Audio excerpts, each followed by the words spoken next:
The type of work academic librarians and academic library staff are expected to do has changed greatly over the past several decades.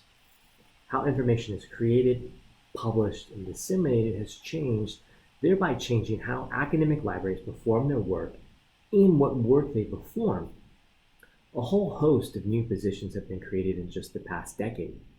These include discovery systems librarians, scholarly communication librarians, digital scholarship or digital humanities librarians, electronic resources librarians, and information literacy librarians. These positions were created as new work and new opportunities for service came along for the academic libraries. Many of these positions are in response to managing and providing access to electronic resources.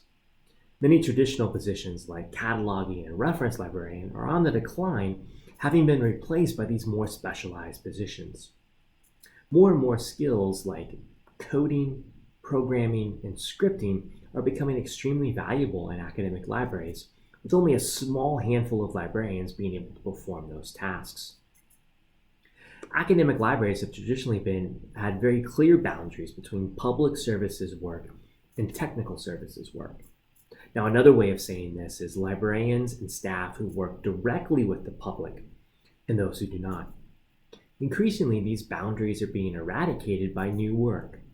A discovery systems librarian does plenty of work that has traditionally been done by technical services, like e-resource management and working with cataloging records.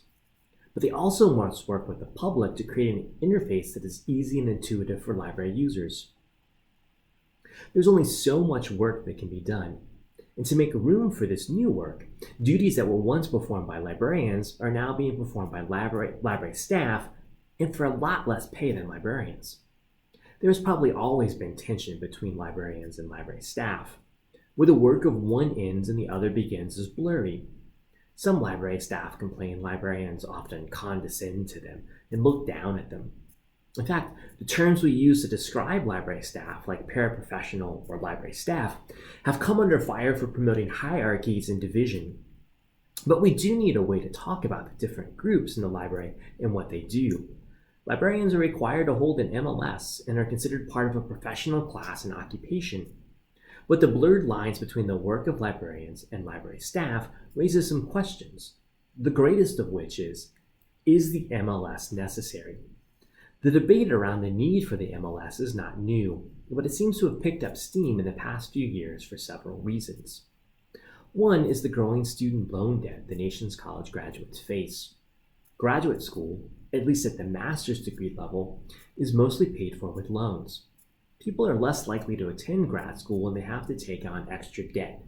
This is especially true when they have to take on extra debt to work in a field that is not high paying. Even if a person has no undergraduate student loan debt and can get through library school by paying out of pocket, is it really worth it to pay all that money for a job that could well have a starting salary of $40,000 or less? The second reason against the MLS is closely related to the first reason, but with an emphasis on diversity and inclusion. Obtaining an MLS is a large barrier for many otherwise enthusiastic and qualified people from traditionally underrepresented groups. Students who are first generation in college and students from lower socioeconomic backgrounds may have to pay for more of their education through student loans. This means they are less likely to pursue an MLS because of the financial burden. This is yet another difficulty in trying to diversify librarianship, which desperately needs it. According to the 2012 ALA Diversity Counts report, the most recent report available, about 88% of credentialed librarians are white. 5% are African American, about 3% are Asian or Pacific Islander, about 3% are Latino or Latina, and the remaining 1% is divided between Native Americans and those who identify with two or more races. These numbers are all for all library types. The report does not give numbers for academic libraries separately, but it would be reasonable to assume academic librarians fall along these same percentages. These numbers do not reflect student populations at most colleges and universities. This is generally true of the faculty as a whole as well. Academic libraries struggle with how to serve the needs of diverse racial and ethnic groups on campus when those same racial and ethnic groups are not represented among the librarians. The third reason against the MLS is the notion of sunk costs. Librarians who get their MLS and then discover the profession is not for them or are burned out and need a break are less likely to leave the profession because they have a master's degree and do not want to waste the time, money, and effort they put into obtaining their degree. Without the degree, unhappy librarians would be more likely to leave librarianship for another career. Others also argue that MLS teaches very little that cannot be learned on the job. The MLS also exacerbates the divide between librarians and library staff. Many library staff may want the opportunity to advance and do more high-level work, but to do so they need an MLS. If they are at a university that has an MLS program, and the university offers tuition waivers, then they can pursue the degree for very little out-of-pocket cost. But for those who are not fortunate enough to have access to tuition waivers, they might feel the cost of getting an MLS is just not worth it. And for those staff who are eligible for tuition waivers, what will they do once they get their degree? More than likely, they'll have to move away to another city, library, and university to get a librarian job. And they may not want to move or be in a position to move considering family obligations. Now, those who support the MLS argue library school acculturates students to the profession of librarianship.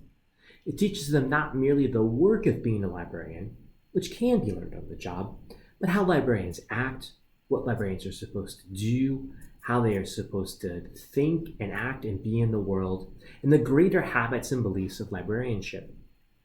Being a librarian is not simply a job, but an identity, a way of life, and system and philosophy for seeing and interpreting the world. This is what any culture does, and it has to be learned. What better way than through library school? Now, this is an argument without easy answers. Any way you approach the matter, and any possible solutions offered to have their good and bad points. The important thing to me is that the profession have these kinds of conversations because I think they can work to improve librarianship in libraries of all types. Now, another important point to make about library personnel is librarians as faculty. We touched on this in a previous video, but when academic librarians are faculty and are expected to perform traditional faculty work like research and scholarship, it can lead to frustration and dissatisfaction among them. One measure of job satisfaction is how well job expectations align with the actual work performed. Hardly anyone becomes a librarian to perform original research, and they are often not taught how to do research in library school. This can leave academic librarians floundering, trying to figure out how to research and publish, and this is especially a problem when the librarian is on the tenure track. Let's end this video on academic library personnel here.